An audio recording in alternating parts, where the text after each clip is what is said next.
आप सभी मित्रों को मेरा नमस्कार हो।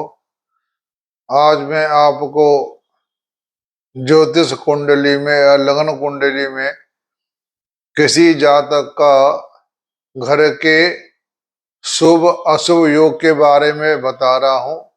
उसका घर अपना होगा या नहीं होगा, होगा तो किस तरह का होगा, ये मैं आज आपको सारी बातें बता रहा हूँ। बड़े ध्यानपूर्वक सुनना। मेरी जो भी वीडियो होती है उसको आप पूरी तरह देखा करेंगे, पूरा शुरू से लेकर अंत तक, तभी आपको कुछ बात समझ में आएगी। साथियों, हमारी जन्म कुंडली में चौथा और दसम भाव बहुत महत्वपूर्ण होता है। आज खास तौर से मैं आपको ये बताऊंगा कि किसी जातक के घर का सुख है तो कैसा नहीं है, तो वो उसके बारे में आपको सारी बातें बताऊंगा। हमारी कुंडली में जो चौथा भाव होता है, उस भाव से हम वाहन सुख भी देखते हैं, माता का सुख भी देखते हैं, घर का सुख भी देखते हैं, और जातक का अपना स्वयं का सुख इसी भाव से देखा जाता है। तो आपको मैं बात बता देता हूं कि अगर हमने घर के बारे में देखना है तो चौथे भाव के स्वामी को पकड़ोगे, और चौथा भाव और घर का कारक होता है मंगल, शनि कारक होता है खेती बाड़ी जमीन जायदाद का। तो हमने चौथे भाव में मंगल की स्थिति देखनी है, कैसी है, क्या है, और भाव के बारे में देखना उस पर किस ग्रहों की दृष्टि है, और चौथा कारक जमीन के घर के लिए हो गया मंगल। तो हमने तीन हिस्सों को लिया और तीन हिस्सों में हमारा भाव भावेश कारक कितने उसमें सही अपना तरीका बताते हैं, यानी वो कितने उसके लिए सकारात्मक है या नहीं है। तो हमारे 33% एक के हो गए भाव, 33 भावेश तीसरे कारक। तो जितने चीज मिले, जैसे भाव अच्छा हुआ बाकी दो भाव खराब है कारक और भावेश, तो उसको 33% के हिसाब से बताएंगे सुख घर का, और दो का बन गया तो 66%, और तीन का मिल गया तो 99%। यानी 99% जब तीनों, जैसे हमारा मंगल का हिसाब भी ठीक है, भाव का भी ठीक है, सही ग्रहों की दृष्टि है, ग्रह ज्यादा बैठे हुए हैं, और उसका भावेश जो स्वामी उसकी स्थिति ठीक है, तो उसको हम 99% अंक देंगे। ऐसे ही माता के बारे में देखना है तो उसमें कारक लेंगे चंद्रमा को, कि चंद्रमा की स्थिति क्या है। और अगर हमने वाहन सुख देखना है तो उसमें कारक लेंगे शुक्र, और अपना सुख देखना है तो उसमें भाव भावेश और कारक की तीनों स्थिति देखेंगे। तो जैसे हमारे जन्म कुंडली में ग्रहों के सुख का योग बनता है, तो ये मैं आपको बता रहा हूं। जन्म पत्री के चतुर्थ स्थान का विचार किया जाता है। भूमि पुत्र मंगल इसका कारक है, इसमें विशेष योग दिए जा रहे हैं। जैसे चतुर्थ स्थान का स्वामी उच्च का है, स्वगृह है, या मूल त्रिकोण है, या शुभ स्थान में हो, तो वह शुभ बातें हमको बताएगा।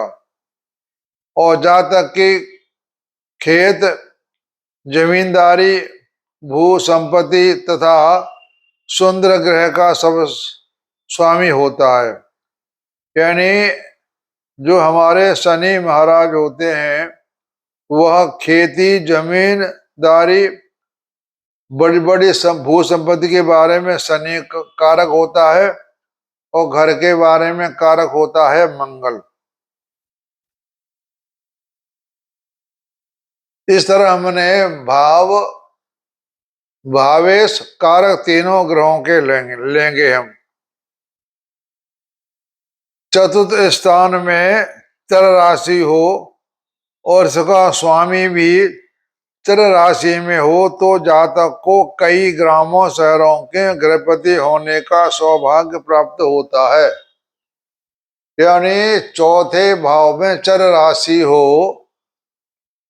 और उसका स्वामी भी चर राशि में हो, उसका स्वामी भी चर राशि में बैठा हो और चौथे भाव में चर राशि हो 1 4 7 10 और स्वामी चर राशि में बैठा हो तो वह कई भवनों का मालिक होता है। यदि चतुर्थ स्थान में का स्वामी द्वितीय या एकादश भाव में हो तो व्यक्ति का गृह सुख व जमींदार होता है। यदि चौथे स्थान का स्वामी द्वितीय होता है, धन भाव होता है और एकादश भाव होता आय भाव होता है, इन दोनों में हो तो व्यक्ति का गृह सुख जमींदारी से होता है। यानी वो भू संपत्ति में जमींदार होता है, एक तरह का मतलब वो बहुत जमीन उसके पास है। और तृतीय भाव में शुभ ग्रह हो तो व्यक्ति को ग्रह सुख प्रदान करते हैं और विमसोन्तरी महादशा में चतुर्थेश की दशा या अंतदशा या प्रथमदशा में नवग्रह निर्माण होता है, उसको घर कम मिलेगा।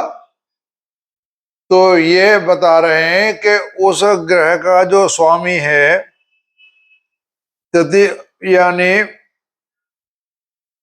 तृतीय भाव में शुभ ग्रह हो तो व्यक्ति को ग्रह सुख प्रदान करते हैं और दशा में ग्रह निर्माण होता है। दशा कोई भी हो, विमसोती दशा हो या अंतर हो या प्रत्यंतर हो, तृतीय भाव में शुभ ग्रह हो तो व्यक्ति को ग्रह सुख प्रदान करते हैं और विमसोत्री दशा में किसी भी दशा में उसका ग्रह नव निर्माण होता है।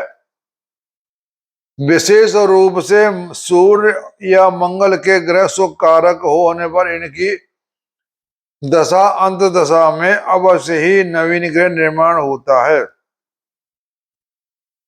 विशेष रूप से सूर्य या मंगल ग्रह की दशा अंत दशा हो तभी उसका ग्रह निर्माण होता है। और आपको बात बता देता हूं कि हमारा चौथे भाव का संबंध अगला सप्तम भाव दशम होता है, इन दोनों का संबंध हो जाए स्वामियों का और किस घर में बैठे हैं तो ये बहुत अच्छा योग बनता है। यानी कुंडली में हमारे चौथा और दसम भाव का बहुत नजदीकी संबंध है। तो ये मैंने आपको बताया कि घर के सुख के योग कब होते हैं। यानी हम दशा जब लेते हैं तो कोई भी जातक हो उसके जब बच्चा जवान हो जाता है 18 20 15 से 20 साल के बीच में हो तो उस ग्रह की में दशा किसकी चल रही है, महादशा, और उसके अंतर्गत मंगल की या जो उसका स्वामी है चौथे भाव का स्वामी है और ग्रह का देखना मंगल से, माता का देखना हो तो चंद्रमा की दशा से और जमींदार का देखना हो तो शनि की दशा से, ऐसे उनकी कोई भी दशा लग जाए माता से दशा के अंतर्गत तभी उसका वो सुख प्राप्त होता है। और बताते हैं यदि हम उस का घर का सुयोग अच्छा नहीं है यानी चतुर्थ स्थान का स्वामी मंगल नीच का हो, मैं आपको उसे ग्रह सुख के बारे में बता रहा हूं, ऐसे ही आप हर जगह लागू करना। माँ के बारे में चंद्रमा को देखेंगे और वाहन के बारे में शुक्र को देखेंगे, इस तरह से चतुर्थ चतुरंग का स्वामी मंगल नीचस्थ पाप युक्त या पाप दृष्ट हो तो भूमि एवं ग्रह का नाश करता है। ये तो आप ग्रह सुख के बता दिया। यही स्थिति आप माँ के लिए चंद्रमा को देखेंगे और वाहन के लिए शुक्र को देखेंगे, उसकी स्थिति क्या है। द्वितीय द्वादश और चतुर्थ स्थान के स्वामी पाप ग्रह युक्त होकर अष्टम स्थान में स्थित हो तो सर्वदा किराए के मकान में रहना पड़ता है। यहाँ यह बता रहे हैं कि द्वितीय, दूसरा भाव, द्वादश भाव और चतुर्थ स्थान के स्वामी 2, 12, 4 स्थान के स्वामी पाप ग्रह युक्त हों और अष्टम स्थान में स्थित हों तो वह हमेशा मकान के किराए में ही अपना समय व्यतीत करेगा। यानी चतुर्थ स्थान का स्वामी, एक बार सुन लो, चौथे भाव का स्वामी 2 में, 12 में, 8 में बैठा हो तो वो हमेशा किराए के मकान में ही रहेगा। क्यों? द्वितीय भाव मारक का है, 12 भाव व्यय का है और अष्टम भाव भी वो भी ठीक नहीं, वो हमेशा किराए के मकान में ही रहेगा। यानी चतुर्थ भाव का स्वामी 2, 12, 8 में बैठा हो या पाप युक्त हो तो वह व्यक्ति हमेशा किराए के मकान में ही रहना पड़ेगा। चतुर्थ स्थान का स्वामी 6, 8, 12 भाव में हो तो भी, यानी 2, 8, 12 और 6 तो ग्रह सुख में कमी लाता है। 12वें भाव में होने से परग्रह निवास और 8वें भाव में होने से ग्रह का अभाव होता है। सूर्य और मंगल नीच राशि या शत्रु राशि स्थित होने से नवग्रह निर्माण का सौभाग्य प्राप्त नहीं होता। यदि सूर्य और मंगल नीच राशि या शत्रु राशि में बैठा हो उस समय नवग्रह का निर्माण नहीं होगा। जब सूर्य मंगल की स्थिति ठीक हो तभी ग्रह का निर्माण होगा। चतुर्थ भाव का स्वामी नीच राशि में हो, शत्रु राशि में हो, ग्रह स्थिति हो तो इसकी दशा या अंत दशा में ग्रह नाश होता है। वह चौथे भाव का स्वामी नीच राशि में हो, शत्रु ग्रह राशि में हो तो उसकी दशा हो या महादशा या अंतर या प्रत्यंत उस समय उसके घर का नाश होता है। यानी वो घर से अलग हो जाता है, बिक जाए या टूट फूट जाए या कोई बात हो जाए या कर्ज में मकान चला जाए। यानी जब इसकी कोई भी दशा आए तो वह घर से अलग हो जाता है। और पाप ग्रह चतुर्थ स्थान में रहने पर इंगित दशा में उच्चाटन ग्रह सुख नाश होता है। और चौथे भाव माने पाप ग्रह चतुर्थ स्थान में रहने पर, पाप ग्रह चौथे भाव में बैठा हो तो ये भी ग्रह का नाश करता है। यानी मैंने आपको दोनों योग बता दिए। घर के लिए शुभ योग कौन सा है और अशुभ योग कौन सा है। इस तरह से हम घर के सुख के बारे में देखते हैं। ये मैंने आपको सारी बातें बता दी। माँ के लिए चंद्रमा कारक लेंगे, वाहन के लिए शुक्र कारक लेंगे, मकान के लिए मंगल और शनि को कारक बनाकर लेंगे और भावेश और कारक और भाव भावेश का तीनों को लेकर के हम गणना करेंगे। तीनों की स्थिति कैसी है उसी अनुसार हम घर के बारे में बताएंगे, योग अच्छा है या बुरा है। तो सब आपको सुनने का सज्जनों को मेरा नमस्कार हो। आप को मैंने वीडियो बताई, आपने बड़े ध्यान से सुनते हैं और मैं भी बड़े आस्था करके बोलता हूं, जो कि आपको एक या दो बार में सुनने से आपको सारी बातें पता लग जाएं। क्योंकि हर आदमी को क्या चाहिए? सुख चाहिए। तो सुख का भाव चौथा है, दसम भाव कर्म का है। अगर इंसान के कर्म अच्छे हैं, सुख अच्छा है, तो उसका तो कहना ही क्या है। उसमें वह अपने मकान में रहेगा, अच्छे योग होंगे तो। यानी मेरा कहने का मतलब यह है कि भाव भावेश कारक, भावेश और कारक ग्रह की स्थिति कैसी है, उसी अनुसार हम फल बताएंगे। क्योंकि इसमें हमारा कर्म का बहुत सहयोग है और फिर भाग्य भी हमें देखना पड़ता है। हमने मतलब मेरा कहने का ये है कि हम किसी भी भाव के सुख के बारे में देखें, उस भाव से आप चौथे भाव में जाएं और भाव भाव कारक को लगा दें, तो हमें सारा उसके बारे में पता पड़ जाएगा। भाई बहन के बारे में अगर हमने देखना है तो तीसरे भाव से जाएंगे, 3 4 5 6, छठे भाव भाव कारक के बारे में देखेंगे।